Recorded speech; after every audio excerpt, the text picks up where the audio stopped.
வணக்கம், ஏஞ்சல் சமையல். இன்றைக்கி நம்ம பார்க்க போகிறது ஒரு ஸ்வீட் ஐட்டம். ரொம்ப சீக்கிரமாக ஈஸியாக நம்ம செஞ்சு முடிக்கிற ஸ்வீட் தான் நம்ம பார்க்க போகிறோம்.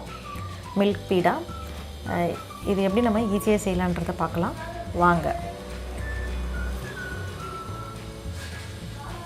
ஒரு கப் நான் மில்க் பவுடர் எடுத்திருக்கேன். இதுக்கு 1/4 கப் சுகர் எடுத்திருக்கேன். நெய் 1 டேபிள் ஸ்பூன் எடுத்திருக்கேன். இதில் 5 டேபிள் ஸ்பூன் பால் சேர்த்து நம்ம கலந்து எடுத்துக்க போகிறோம். 5 டேபிள் ஸ்பூன் பால் நான் காய்ச்சாத பால் தான் நான் சேர்த்துருக்குறேன். இதனால் நம்ம கட்டி சேராமல் நம்ம கொஞ்சம் கொஞ்சமாக கலந்து எடுத்துக்கலாம். இப்போ நம்ம அதாவது கலக்கும் போது எல்லாம் சேர்ந்து வரும்போது நம்ம சேர்த்துருக்க சர்க்கரை கரைய ஆரம்பிச்சிடும். அது இன்னும் கொஞ்சம் நம்மளுக்கு லூஸ் ஆகி கொடுக்கும். அதனால் 5 டேபிள் ஸ்பூனுக்கு அதிகமாக நீங்கள் பால் சேர்க்க தேவையில்லை. நான் 1 கப்பு மில்க் பவுடர்னு சொன்னது 150 ml.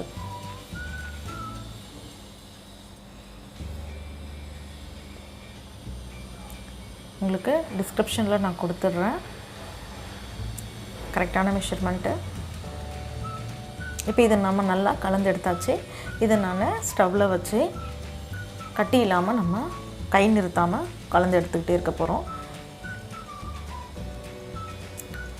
லோ ஃப்ளேமில் வச்சுக்கோங்க. தீ அதிகமாக இருக்கக்கூடாது. நம்ம இதில் ரொம்ப கவனிக்க வேண்டியது என்னென்னா இதோடைய பதம். இது நம்ம எப்படி இது எந்த பதத்துக்கு நம்ம கொண்டு வரணும் அப்படின்னா, திக்காகிறதுக்கு முந்தின பதம். நம்ம திக்காக போகுது அப்படின்னா அதுக்கு முந்தின பதத்துலேயே நீங்கள் ஸ்டாப் பண்ணிவிடுங்க. நம்ம ஆறும்போது இன்னும் கொஞ்சம் அது திக்காகும். அதனால் நீங்கள் திக்காகிறதுக்கு முந்தின பதத்துலேயே நீங்கள் ஆஃப் பண்ணிவிடுங்க.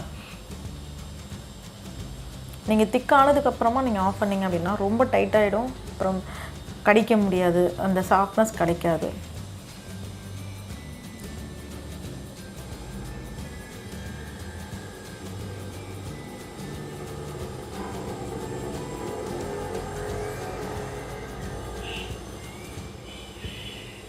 இப்போ இந்த பதம் கரெக்டாக இருக்கும். நான் இதை எடுத்துடுறேன். ஒரு பிளேட்டில் நம்ம கொஞ்சம் நெய் தடவிக்கலாம். நெய் தடவி ஃபுல்லாகவே அதில் பரப்பி விட்டுடலாம்.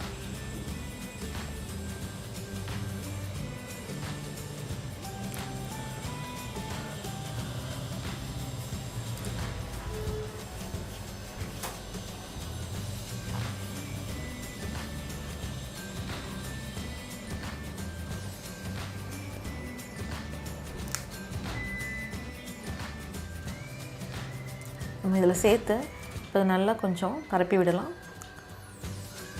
நம்ம கொஞ்சம் ஆறுனதுக்கப்புறமா கொஞ்சம் பிசைஞ்சு எடுக்கணும்.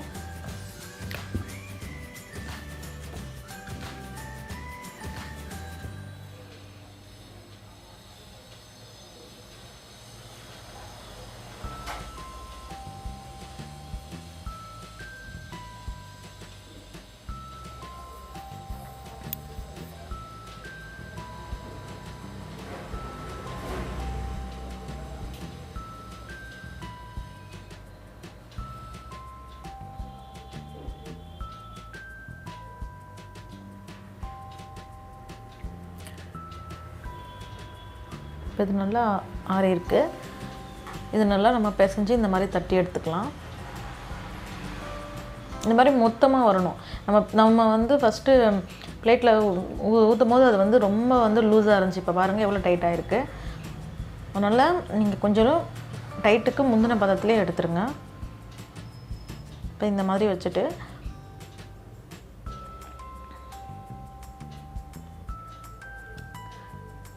ஒரு மாதிரி பிஸ்கெட் கட்டர் இல்லைனா ஒரு சின்ன கிண்ணம் அந்த மாதிரி வச்சு நீங்கள் ஷேப் எடுத்துக்கோங்க.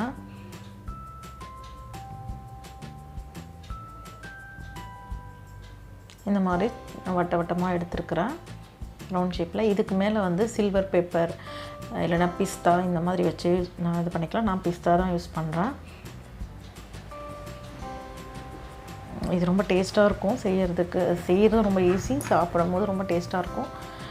ஈஸியாகவும் நம்ம செஞ்சிடலாம். இதுக்கான நேரம்லாம் ரொம்ப அதிகமாகலாம் எடுக்கலை.